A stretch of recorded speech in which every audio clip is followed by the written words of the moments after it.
এখন এই যে হ্যান্ড রিস্টটা আছে, হ্যান্ড রিস্টটা আমার হাতে লাগাবো, লাগাই নেব। আমরা যেভাবে প্রেশার মাপি ঠিক প্রেশার মাপা মেশিন দিয়ে যেভাবে মাপি এটাও সেভাবে আগে লাগাই নেব। লাগাই নেওয়ার জন্য এই হাতটা এর মধ্যে ঢোকাই দিতে হবে এবং একটু টাইট করতে হবে। এটার সুবিধা হলো যে নিজে নিজেই আপনি আপনার প্রেশারটা মাপতে পারবেন অন্য কারোর হেল্প ছাড়াই। এই যে লাগাই দেওয়া হলো, লাগাই দেওয়ার পরে এই পাওয়ার সুইচটা অন করে দিতে হবে। Attention please. Please keep silent and relaxed. Keep the cuff at heart level.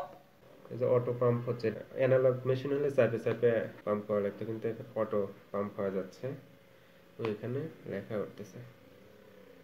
একটা জিনিস মনে রাখতে হবে যে প্রেশার মাপার আগে অবশ্যই এলোমেলো হয়ে বসা যাবে না, রিল্যাক্সে বসতে হবে এবং রেজাল্টের জন্য একটু Your blood pressure is systolic pressure 108 millimeter of mercury pillar. Diastolic pressure 72 millimeter of mercury pillar. Your pulse is 87 beats per minute.